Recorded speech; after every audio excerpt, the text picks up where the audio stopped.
real? And what is it doing there? Now they're speaking out, saying there are UFOs in U.S. airspace and they need to be taken seriously. A family in Highland, Michigan believes their house is actually haunted and thinks something is harming their little girl. They're unidentified in U.S. airspace. The U.S. Navy has finally acknowledged that videos appearing to show UFOs flying through the air are real. I'm Todd Bates. I've been investigating the paranormal for years, yet still have no definite answers. Join me on this mysterious journey as we discuss all things paranormal, right down to the little gnomes. Why do millions experience these mysterious phenomenon, yet we have no proof? Welcome to Haunted Voices Radio, where I try and gather the pieces that may one day form yet another puzzle.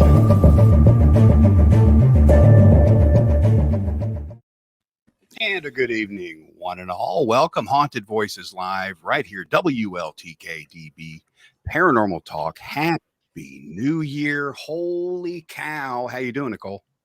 I'm doing great. Yeah, I'm doing fantastic. Yeah, but Happy New Year, 2022. Yeah, than we are here. Just a tad. Just a tad. little bit. Just a little bit. About 50 degrees, I would say. Things have got a little chilly here in the Midwest. We have some massive storm that's supposed to be coming here, folks. And it's already hit some places. I don't know. Maybe it's going to go up. Wow. You're going to get a dusting, my friend. And Nicole, I said it that one year. I said, I want to see it snow. And then 3 days later, we get pounded with it. So let it come. Oh, my God. Let it snow. I love it. Oh, wow. Did you have a good holiday, good Christmas, good New Year? You're all set? I'm all set. Yeah, I'm all set. Christmas was quiet. So was my New Year's. As many of you know, I lost my dear beloved cat, Kaylee. So I'm dealing with that, but doing well. Doing well. You know, I'm glad that it's a new year. Hopefully it'll be a little bit, just a tad bit better than last year, but keeping my hopes up. Yeah. What about you? And it's been crazy. It has been utter pandemonium around here. A good thing. Some this and that's going on. Of course, those of you guys know, I got to say this, that those of you that don't know, I'm going to be a grandpa. And I got some cool stuff for Christmas that I would like to share with everybody for a moment. Yes. Okay. Because I've been out of the field. I retired from the field for a while, slowly getting that itch. That itch. We all know what that is. We all know. My beautiful, loving, better half, first and foremost, got me a few things that I want to share with you folks. Amazing. One of them is the new XS box. Nice. Now, this is fully charged, ready to go. It's rechargeable. This thing's a lot of fun. It's even got a flashlight on it. Oh, that's neat. I didn't realize it had that. Let me know I bet it's great. I've heard some good reviews on it. So, and it's got an SD port where you can record. Oh, fantastic. That's a great little feature with it. So got that. Here's the big one. This one's my favorite. Looky here. Looky there. Oh, yeah. Yep. I see that. Yes, I do. Although cassette tapes, Nicole, guess how much they want for a high bias cassette tape these days? I don't know. Just a little cassette tape. I don't know, $40, 30, maybe. I don't know. Anywhere from $20 to $40. Yeah. See that? Isn't that crazy? That's just crazy. Oh my gosh. But I found a place. Oh, did you know? Yeah. Found a place that has them cheaper. But, all my good stuff aside here with the Bigfoot Grandpa shirt and everything going on here, folks. Hopefully you guys had a great holiday, great New Year, great Christmas, and everybody's ready for 2022. I know things are getting scary out there again. Don't worry. Hang in there. Chopper's coming. Birds on the way, folks. It's going to pass. This too shall pass. I love that saying. Love it. My grandpa used to say that.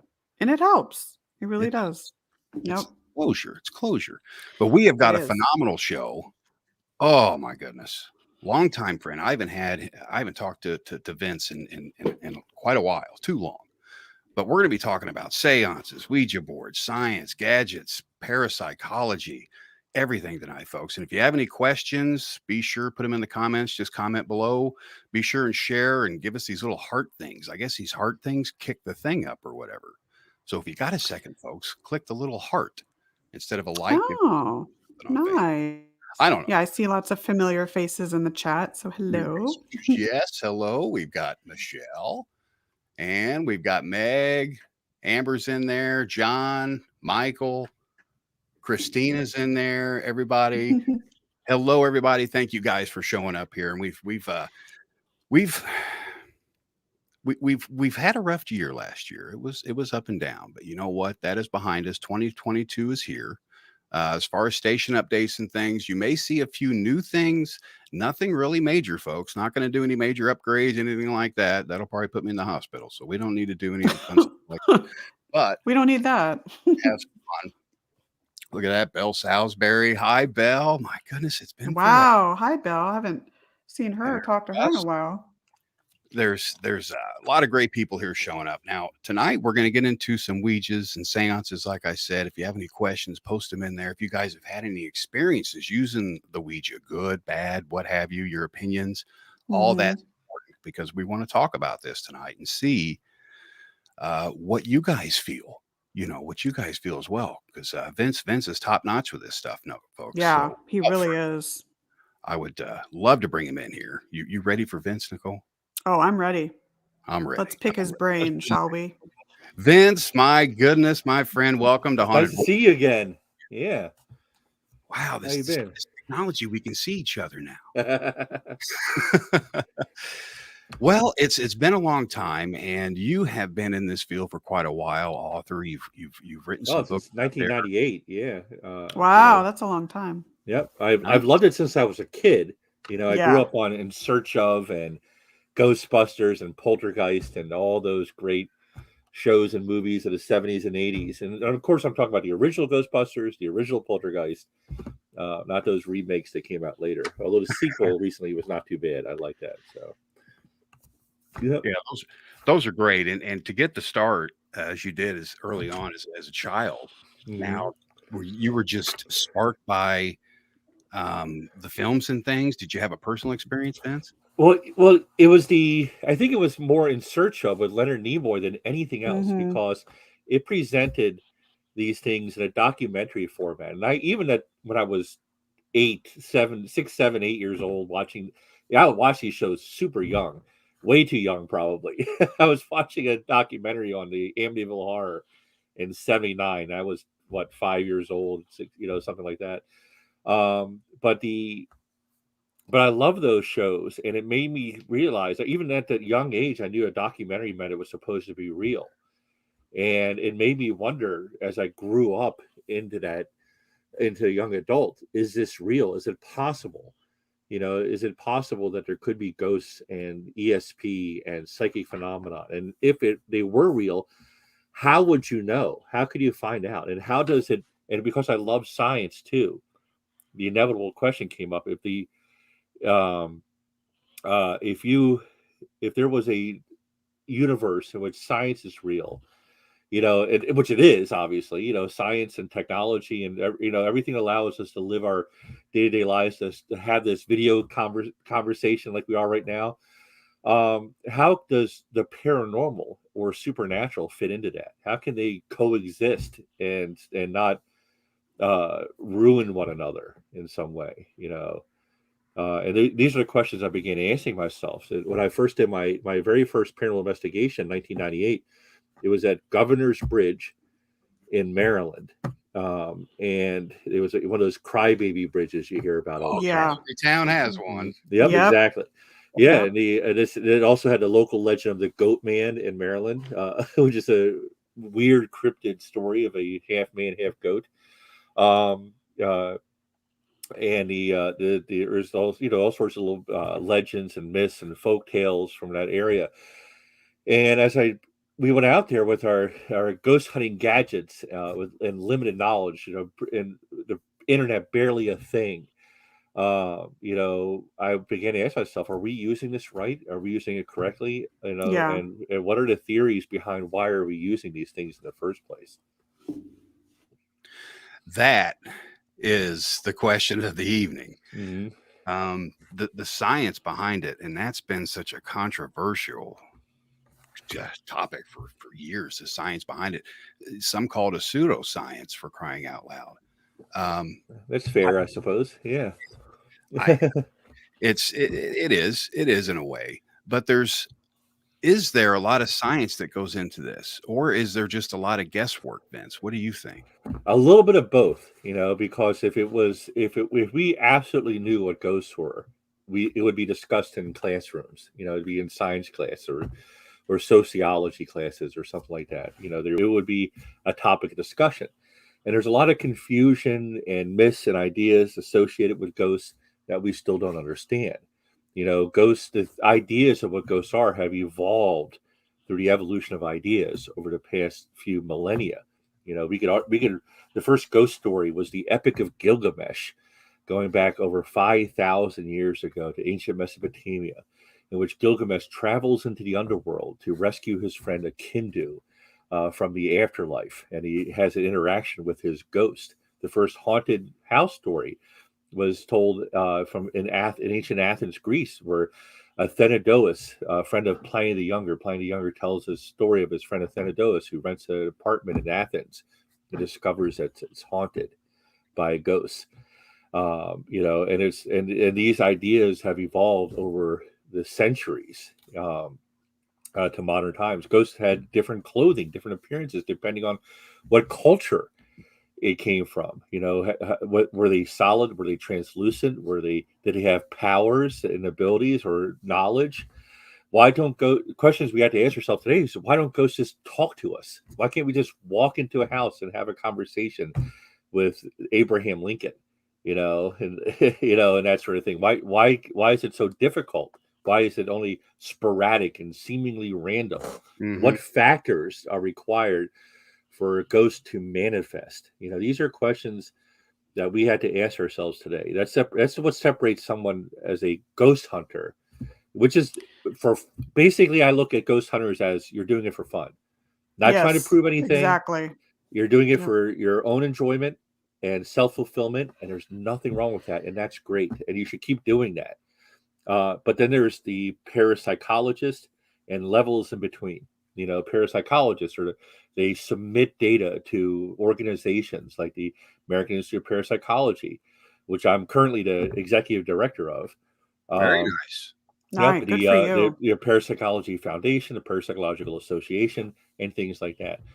Or there's the sci-field researcher, which is just shy of a parapsychologist.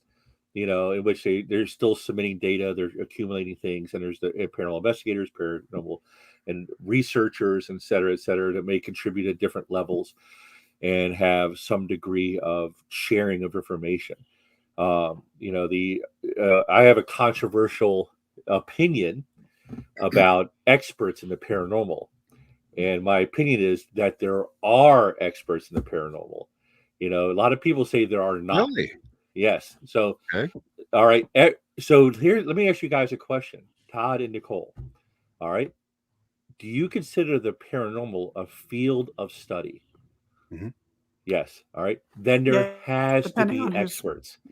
There has to be experts in a field of study. There has to be. What is an expert? An expert is someone with an above average understanding of a certain topic. All right. So I know that in ancient times, some explorers went to Africa and came back with stories of a rhinoceros. All right. And this evolved over time into the mythical beast known as the unicorn. I know that the ancients believed that unicorns had snake tails and lion's paws and goat's beards and narwhal horns. It was more monstrous than it is the pretty thing we think of today. Sure. All right. That makes me kind of an expert on unicorns, which don't exist. All right. But I'm an expert. You could be an expert on things and beliefs and ideas. There's experts on folklore. There's experts on ghosts, experts on all sorts of different topics. There are experts. So let me ask you a question. Why every time, and you've been to a lot of them, every time you go to a paranormal conference, or a convention. What do they say? There's no experts. They go up there immediately. Jason and Grant have said on television, there's no experts in the paranormal. Why did they say that? I have an answer for you. What do you think they say it for? Why do you think they say that? Well, well, people, I mean, in my opinion, I mean, from what I've heard, people say it because, well, how can anyone profess to be an expert in something that isn't proven? That's what I've heard a lot. And even I've said that. I have said that myself.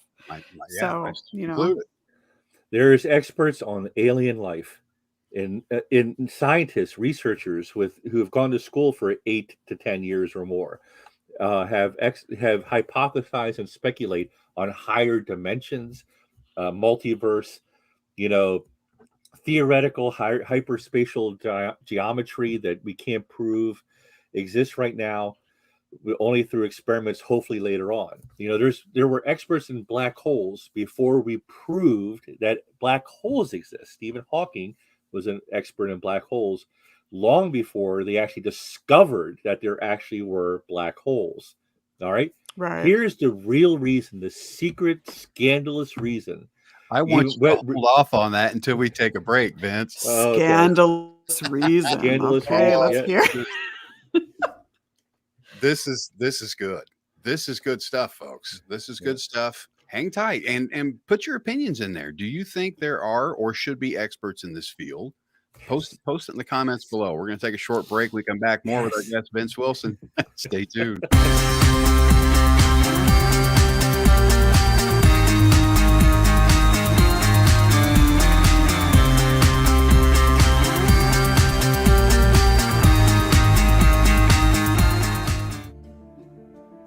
'Looking to launch your new masterpiece? Then try something new with Moonbow Publishing and Production. At Moonbow, we have a strong desire to serve authors in a powerful and meaningful way. After all, you poured your heart and soul into your writing, and we fully understand and respect that. Remember this: you will own the copyright to your work. You will have the final say on your work before being published. Even after all of that, we've saved the best for last. We won't take a percentage sold. Nope, not a penny. Excited about MoonbowPublications.com yet? We thought so. Take advantage of our company's services like book editing, formatting, and covers, publishing, and photography. Moonbow Publishing and Productions has everything you are looking for in a company. Remember, we will not keep any commissions. We are a boutique publishing company focusing on spiritual, health and wellness, and personal growth genres. Moonbow Publications and Productions, a new kind of publishing company.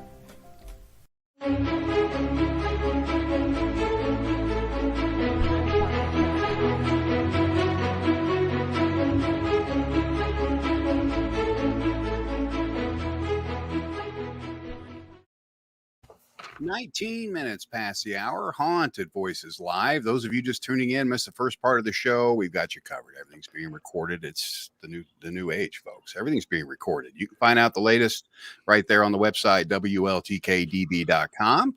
So hello, everybody just joining us. Our guest this evening, of course, is Vince Wilson. And before the break, we were talking about experts in the field and why. Vince, continue if you would. So the reason there's no experts, this subconscious, secret reason that either you know or you don't know on some you know on some level or don't know completely.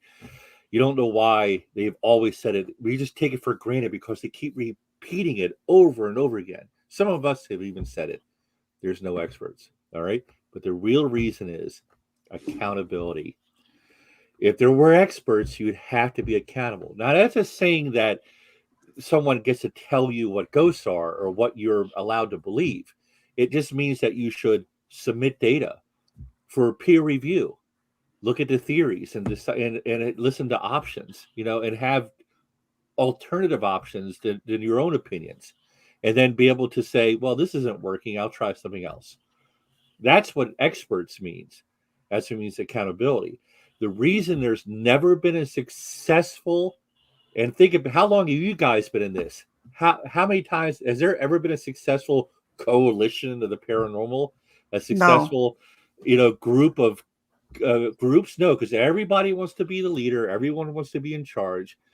Everybody, as soon as they see someone starting their own coalition, they start their own coalition or unity group or whatever. You And know, it you're right. always fails and always falls apart for that reason. Yet MUFON exists. They got their act together. They Because do. why? There's experts in UFOs, and they know it. So No, I get your drift. I do. This is another way to think about it. this Accountability is a good point. Go ahead, Todd. Sorry. no, you're fine. It's making me think it's all perspective. It No. exactly. Yeah. You're, and you're right, Vince. On a lot of those points, you are absolutely right. And it is. I would say accountability would be the number one reason, because if someone captures this and someone thinks it's this instead, well, there goes the whole thing. And you have to hold yourself accountable for something like that. Yep. So, yeah, and more and more and more. That's a great point, and that could be one of the reasons why this community is broken as it is. It is so broken. There are so many people looking for help. As a matter of fact, we have one in the comments right now that is desperately screaming for help that I read. I saw that. Yeah. And Yeah, me too. I'll address that, Lisa. Don't worry. We'll address that for you. But there's just a lot of crap Yeah. out there to sift through in this field, Vince. And people still buy K2 meters. Yeah, I know. Yeah, exactly. I mean, you can There's use it so to look for electrical wiring. That's one thing. But if you're going to use it for communication, well, I don't know about that. Yeah. Yeah. and If there's you're so trying much to that goes into it. And it's and there's so many new researchers coming into the field. What do we do, Vince? What do we tell these people? Where do we guide them?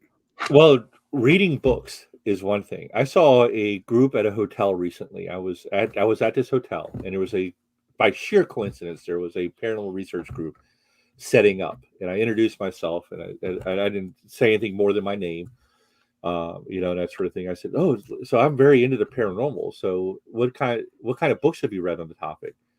It's like, we just watched the shows.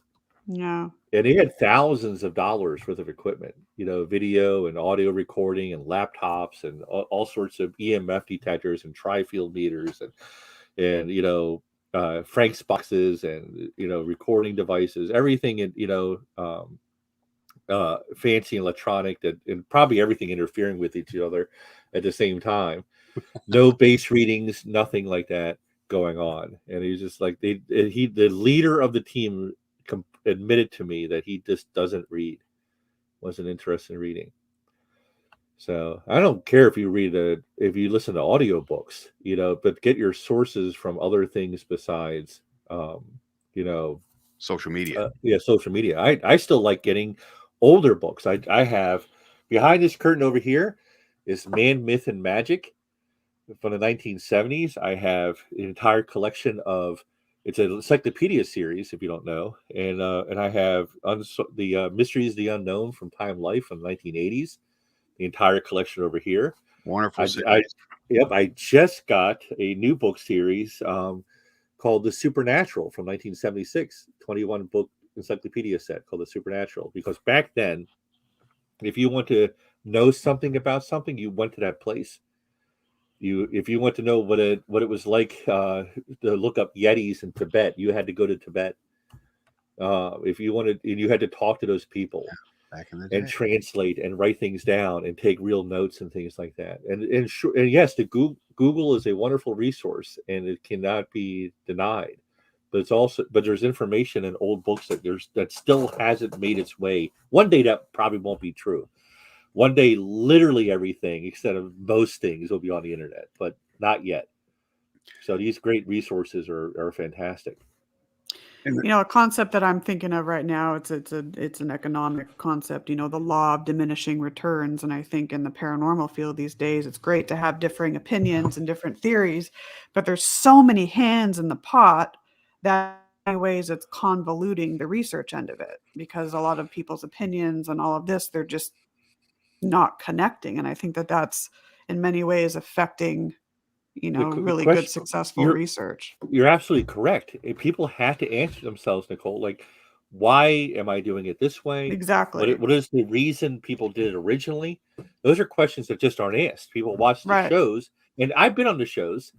Yeah. I know people who are on the shows, you know, and but they'll even tell you this is entertainment.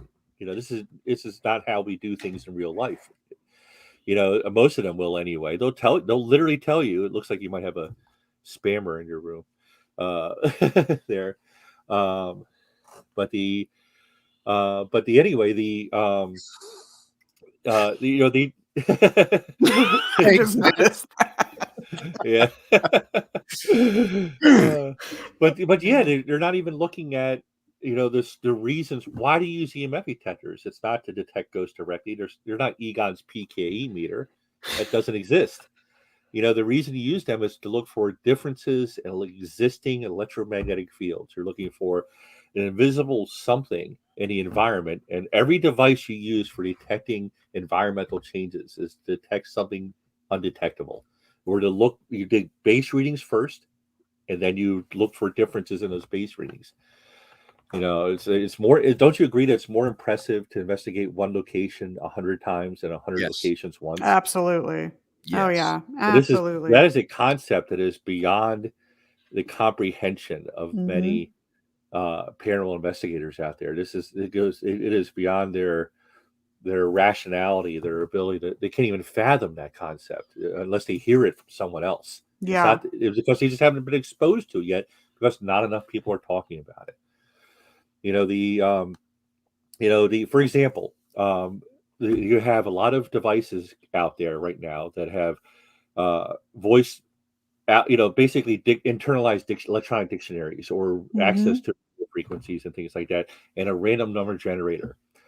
So in parapsychology labs, random number generators are used all the time, but not for looking for uh, disembodied intelligence, but psychic activity from human beings. All right. So you have a bunch of people. Imagine this: you have a random number generator that has been proven in laboratory experiments to be influenced by thought. All right. And a bunch of people are sitting around this device desiring something spooky to happen. Exactly. Yep. All right. Mind. So, so everyone's sitting around like hoping it says something like "get out" or, or "help me" or something spooky like that. And what is it going to do? It's going to say those things. Because you want it to happen so bad. You might be psychically influencing the outcome of the device. Interesting. And But no that's one thinks affecting that so that's many haunted locations yeah, now and with all the that's an scores of people. amazing thing on itself, but for a different reason. So you might not be recording ghosts, but your own desires. Hmm. Oh, that that gets deep. That gets Yeah. really deep. Yep. But that All is those. very possible. Look at what they have proven in the past that the human mind can do. The human Mhm. mind it's an untapped resource.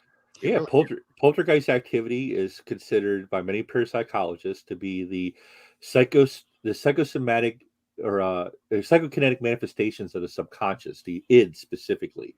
Yes. Parapsychologists tell students to go watch Forbidden Planet. If you haven't seen that movie, I think it's from 1953 or 55, something like that. 1953, I'm pretty sure what it is. But anyway, it's an old science fiction movie, and talking about monsters from the id. Is a big plot device of that film. If you want to know what a poltergeist is, watch that movie. It's fantastic. Okay. Yeah. But yeah, these are things that people aren't even thinking about. They're and also I think modern paranormal research is in a rut.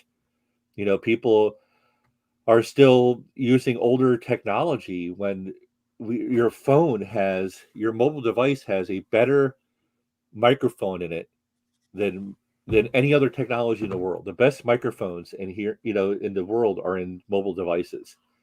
And if you just put it in airplane mode, and download a app, you can have unlimited storage.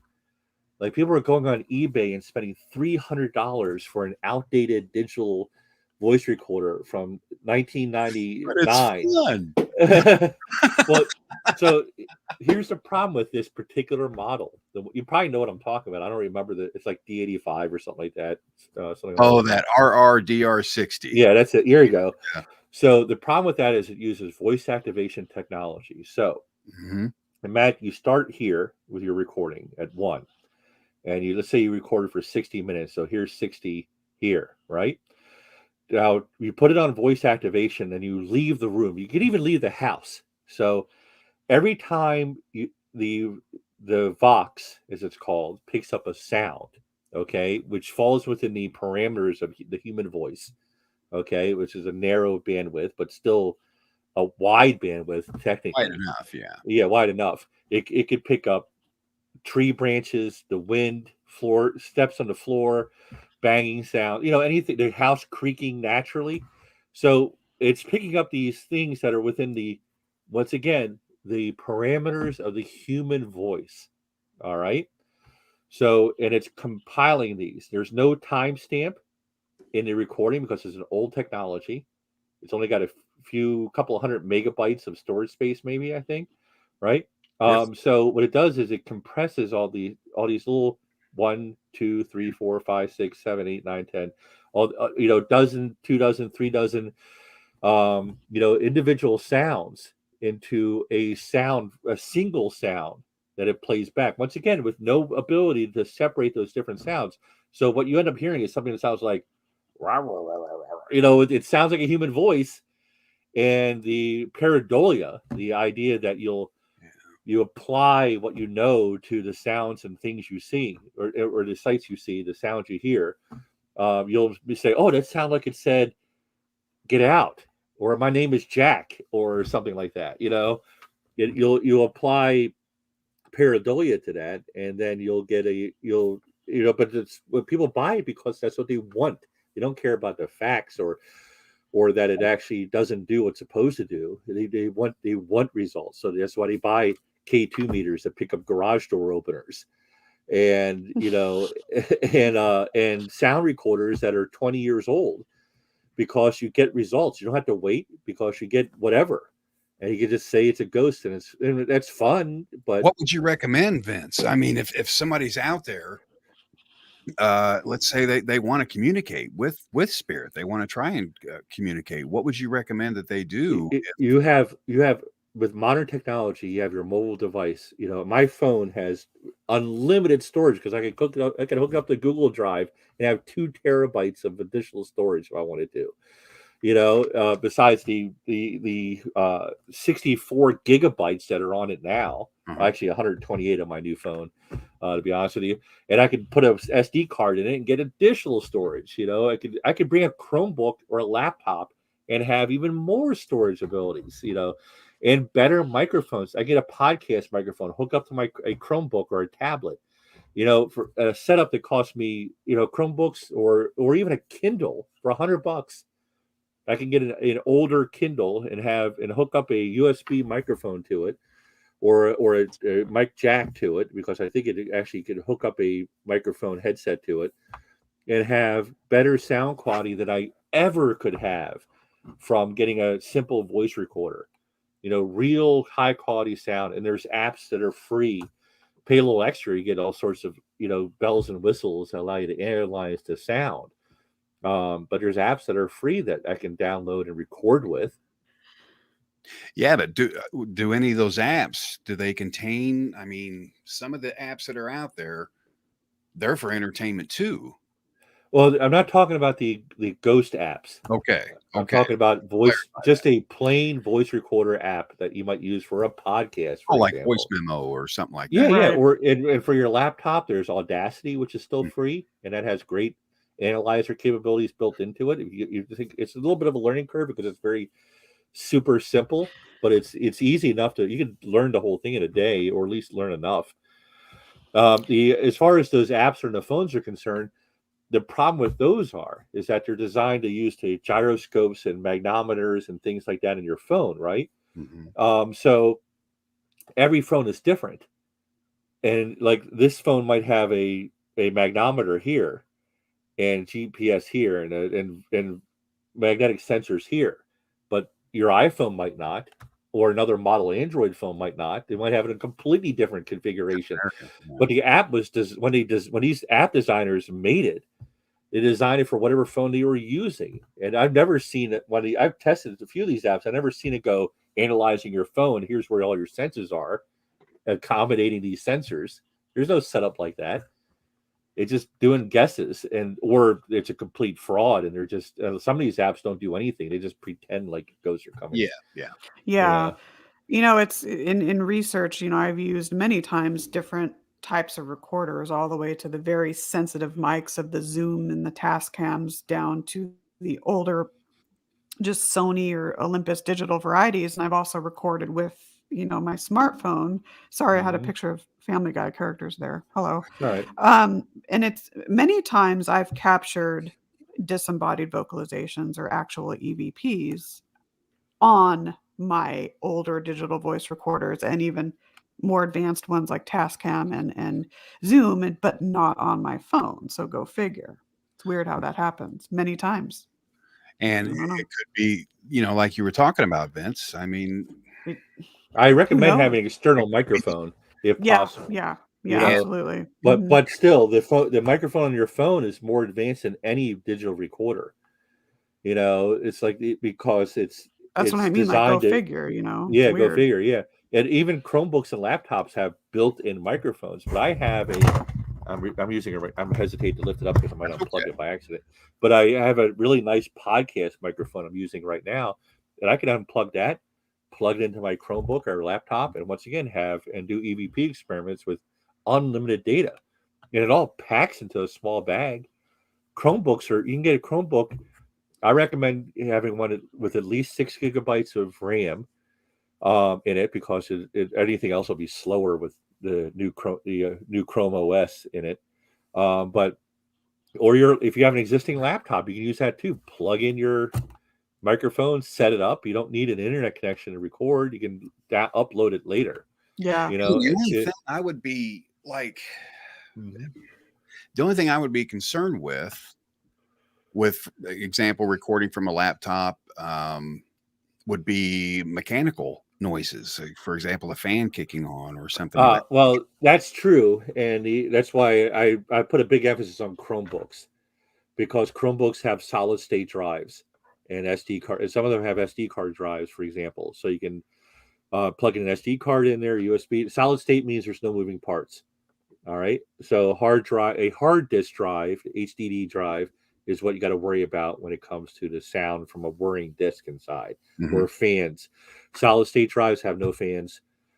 They're cool enough by themselves, and the Chromebooks can last for hours on a single charge. I mean, of course, you do have to worry about your usual battery drain sort of situations that happen sometimes, but that's going to happen with anything. Right. Yep. And if you really just want to kind of if you're looking for used stuff anyway, instead of getting a used digital voice recorder that should not be sold on eBay for $300 or more. I think it's up to 1,000 sometimes. Yeah, that's right. Go and buy a used mobile device. Get a used iPhone, a used phone, for $100 or less. Don't activate it as a phone. Just use the OS on it, and go out, download apps on it with Wi-Fi, and then you have something with gigabytes of space, a fantastic microphone on it that you can plug in. If it has a USB jack, you can plug other mics into it, or you can plug it into the headphone jack, which accepts microphones, and have an external microphone for it as well. And that's much better than a voice recorder. I saw someone put in the Spirit Box. Spirit Box has a random number generator built into it. Yep, that's what you were talking about. Therefore, you have a issue with the fact that you're influencing it possibly more than a ghost, which is still fascinating because it's psychic phenomenon, but it's not a ghost. I love that analogy. I love that. Because the human mind, like I said, it's just a power force, and it could very well, you know me, Vince. I'm old school. I like my analog. I still do. And you're right. And that is something that could be pushed onto that, possibly. So one thing we could say There's for no way to sure, explain it. yeah, one thing we could say for sure, for example, is that recording the ghosts and hauntings or whatever happens at the microphone. The format doesn't matter, and I can tell you how we know that, because ghosts do not become electronic engineers. You don't become electronic. You don't become an electronic engineer when you die. All right, Right. because in order, there was a theory proposed years ago that wonder if it affects. When tapes were the only thing that it was available, people asked, "I wonder if it's electromagnetic and it records on the tape."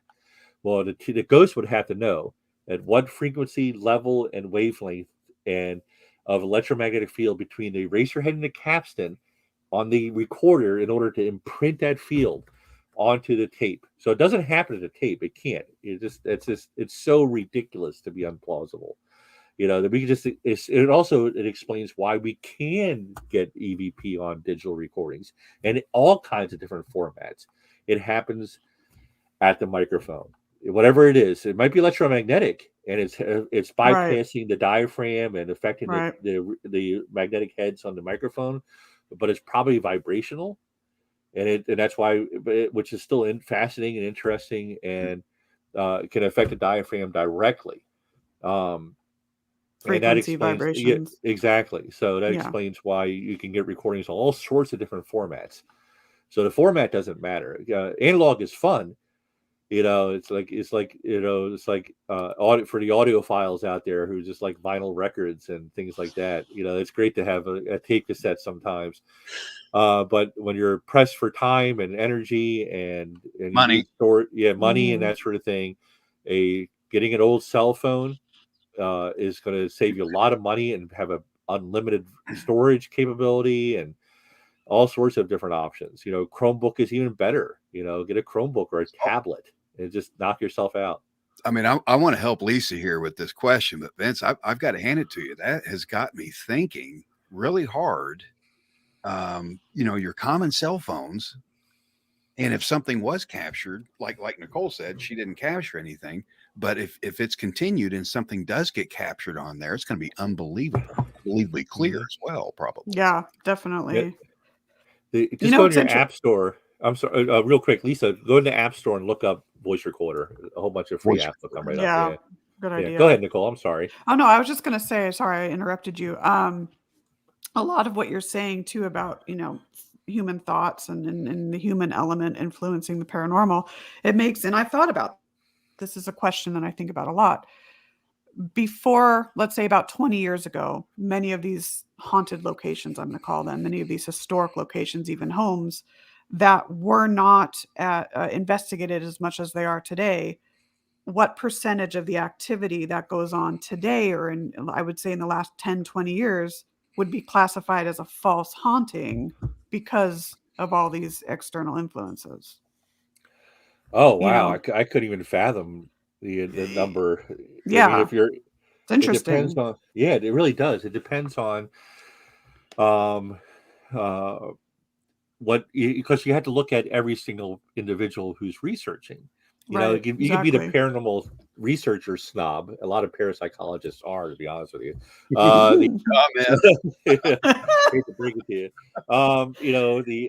Just like we can't accept any. A lot of parapsychology organizations will not accept any evidence except what's submitted by other known parapsychologists, and it's kind of. And we're talking about parapsychologists who are members of the Rhine Research Center, American Institute of Parapsychology, the Parapsychological Association, the Parapsychology Foundation, specifically. Anything outside of that, they don't consider them real parapsychologists, although people certainly consider themselves, have been calling themselves that. Because you can legally, you just say, I'm a parapsychologist. You're an expert in parapsychology. Yeah, that's right. Yeah, you can say that legally, but it doesn't mean anything. Even me saying I'm a parapsychologist kind of legally doesn't mean anything because they don't have degrees in it anymore. But the American Institute of Parapsychology does certify parapsychologists, although we haven't done it in a couple of years. But we're always looking for recruits, people who are interested, but you're not going to, you don't just give them away either. It's you got to earn it. You got to earn it. Yeah, oh yeah. You got to earn it. Absolutely. And that's commendable. That's very commendable. It is. It is. It's a way to hold yourself accountable too. I like Yeah. that. All right, let's help Lisa here. I mean, this came in and let's put our heads together here. I know this is kind of big. Well, that's blocking Vince out. Yep, it's fine. You Yep, can block we me do out. it. That's good. Yeah, yeah. This thing has Whoa. tons of reviews. Okay. Lisa's asking we could use help. We've been having strange things freaking us out. We feel we have a negative entity around our home, possibly attached to my daughter.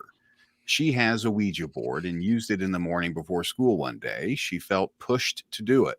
She feels she's never alone. I've heard howling, whistling. The dogs are acting strange, and she's been seeing and feeling something. We cleared the Ouija with sage and Palo Santo. We don't know if that's the cause of our current discomfort or not. All right, a couple of things to take into account there. All right, so let's talk about Ouija boards specifically. We'll build up to that, go into that. So Ouija boards are not inherently evil. All right, I know it's another controversial, scandalous thing to say. You can own a Ouija board. Nothing bad will happen to you. It's all about the intention. Okay. Yes. I agree. It's funny. I think it's hilarious when I've seen people use pendulum boards and pendulums that has an alphabet and numbers on it and yes and no, and it'll say, "I'll never use a Ouija board, but this pendulum is fine. I'll swing this around because it's not a planchette with a Parker Brothers label on it. It must be safe, right?" The thing is, Ouija boards are not evil. They are just cardboard and plastic and paper. Do you think at the Hasbro manufacturing plant there's a coven of witches cursing every board that comes down the assembly line, like sprinkling bits of Stonehenge into the ink and paper, maybe, or the glue that holds it together? Of course not. Oh, I've got this image in my head. Oh my God, me too. Yep. So of course not. It's not. That is ridiculous. Ouija boards are. You're influenced by popular culture all the time. Yeah. All right. So, you nod your head like you're so sure of that. I will tell you though, everyone in this room, pop culture influences you every day more than your family, your schooling, and your religion, your faith. All right. All of us are susceptible to it, and all of us are guilty of believing things that aren't true because of pop culture. All of us, without exception. So I like to give a fun little test for people. You ready to be tested? Oh yeah. Sure. Why Okay. not? Why not? All right. This is fun. Okay. How do you kill a vampire? Don't say stake through the heart or decapitation. That will kill anyone. Holy water only injures them or keeps them away. How do you kill a vampire? What's the known way of killing a vampire?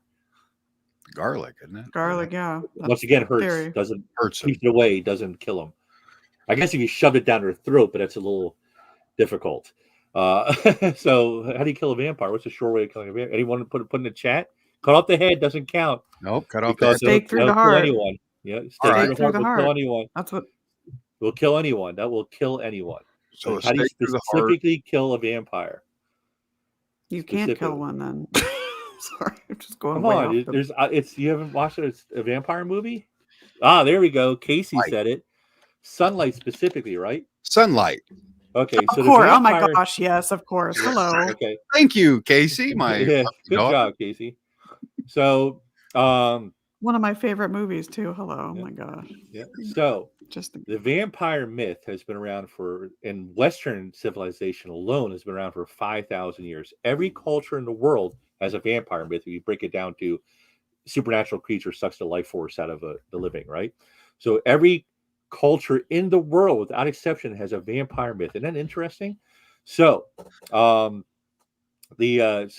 focusing on Western vampires, which we know, it's Dracula and that sort of thing, right? How old is the myth that sunlight kills vampires? Is it 5,000 years old? Like going back to ancient Egypt when some interpretations of vampirism first started to manifest themselves? Or is it a few hundred years old? How old do you think that myth of sunlight? Just throw a guess out there, Todd and Nicole. What do you think? 3,000 years. 3,000? What do you think, Nicole? 1,000. Sunlight kills vampires. 1,000? Okay. How about Just the, all 1921? right. Okay. 1821. Yeah, 19. Max Schreck starring in the titular science fiction German expressionist. I'm sorry, horror film, German expressionist horror film, Nosferatu. Oh, yeah, yeah. Okay. Yep, Yep. It's starring been a while with since I've Count seen that. Orlok, the Dracula ripoff silent film. All right, so that was the first time a vampire was killed by sunlight. There in the folklore myth and even the book Dracula, vampires were weakened by sunlight. They weren't at full strength, but they weren't killed by it. They just would stay asleep basically. They wouldn't burn up in smoke and fire. It would just cause some severe fatigue. Yeah, you have a slightly better chance of defeating a vampire in the daylight. But we all believe stuff like that. The Silver and Werewolves, 1940. Not an old. Before that, you could beat a werewolf to death with a baseball bat if you wanted to. But 1940, silver bullets was the only way to kill a werewolf all of a sudden, right? The pop culture influences us more than anything, and that goes to Ouija boards. Ouija boards were a date night game for decades in the 20th century. It all changed in 1974 with a specific movie, The Exorcist. The little Yes. girl Reagan Yeah. plays with the Ouija board in the laundry room and says, "Is my mom pretty, Captain Howdy?" or something like that. And Captain Howdy, of course, says no, because demons are jerks. And and that's what influences us more than anything else about why Ouija boards are evil. Now, so to go to Lisa's, finally get around to Lisa's question, the Ouija board, that might have happened regardless of the Ouija board. It might have happened if she was doing EVP or a seance or using a pendulum board or an EMF detector or any kind of spirit communication technique. All right. In fact, even saying out loud, I would argue that EVP is more dangerous in this regard than Ouija boards are, because everyone who does an EVP experiment, especially for the first time, says exactly the same thing every time when they start the investigation. What do they say, Todd? Can you show yourself? Can Mhm. you Give me a sign of your presence. The bottom line is you're bringing him into close. this That's close enough, because what you're basically saying is anyone here? All right, not specifically the ghost of the house, or better yet, a name. It's great to have a name.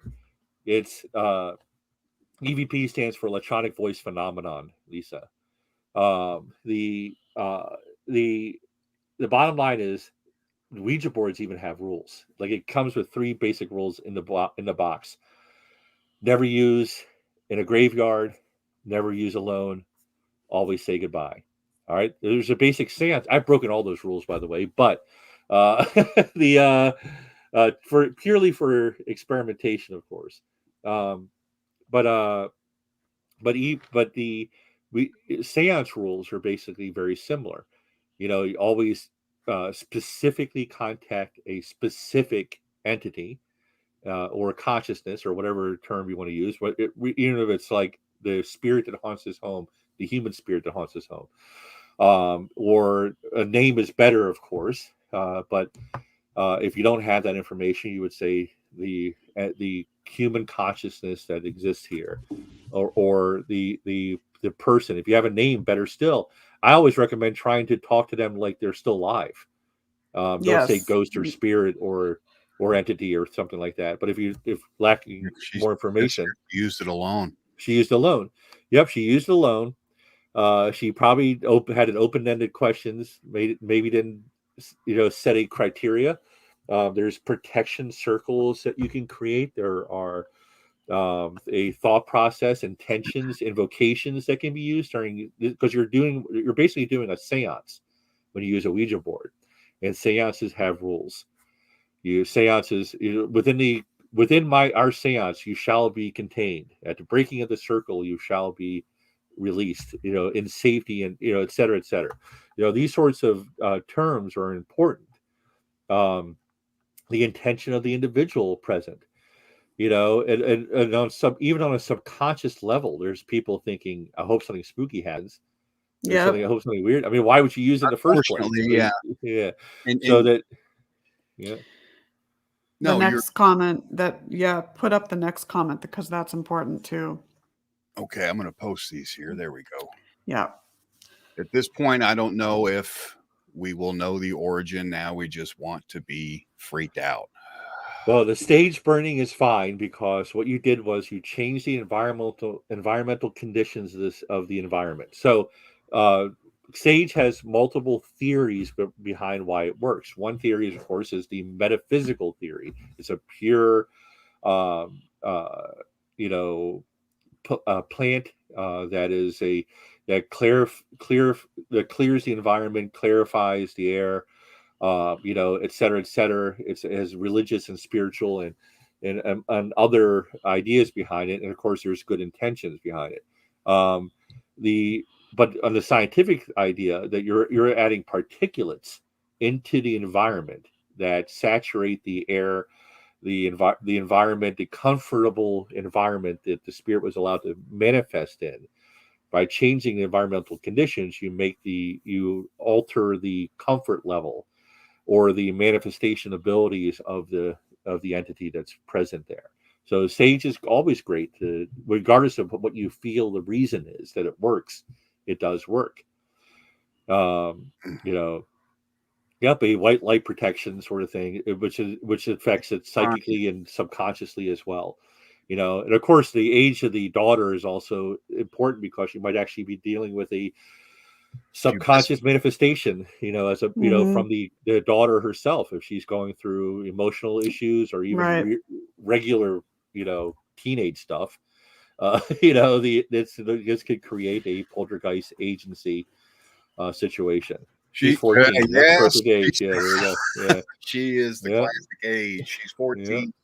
I So do many. want to interject something real quick too, that, going back to the pop culture thing with all of entertainment, paranormal entertainment, I should say, with the shows and the movies, it's giving us the idea that the afterlife and the spirit realm is purely evil and something to be feared. So Mhm. that's being digested too. So a lot of people may think that, oh my gosh, there's something in our home. We should fear it. It's negative and it's evil. And that's not always the case. Very rare Yeah, for that. So keep that in the mind. last known ghost attack that killed someone. It was the Bell Witch ghost of Adams County, Tennessee. Yeah. Every other story you've ever heard is exaggerated or blown out, that sort of thing, or from a horror movie. Right. Ghosts don't kill people. That does. I mean, well, I guess it does. If this mysterious deaths could be ghosts, I don't know, but there's no documented cases that we know of in which a ghost has killed someone or even severely injured or even put someone in the hospital. I mean, I knew a guy Right. who fell down the staircase, but I think he was just clumsy, even though he blamed the ghost for it. See, yeah, I know. Blame the Maybe paranormal people. that'll scare the hell out of you, but you're going to be okay. And oh my Yeah, goodness, this Yeah. is powerful. Yeah. yeah. Oh, ghost pushed me down the stairs. I was like, sure he did. But yeah, the um No, we're out of time. This has wow, been we didn't get into everything either, did no. we? We got to have a part two, Vince.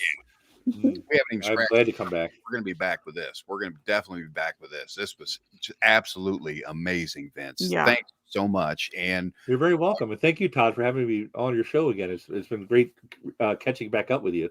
absolutely, And thank you, Nicole, for you've been great too. Sure. Thank you. Yeah, absolutely. It's great this to will be the finally last meet time. face to face. Tell folks how they can get a hold of you, Vince, if they have any questions.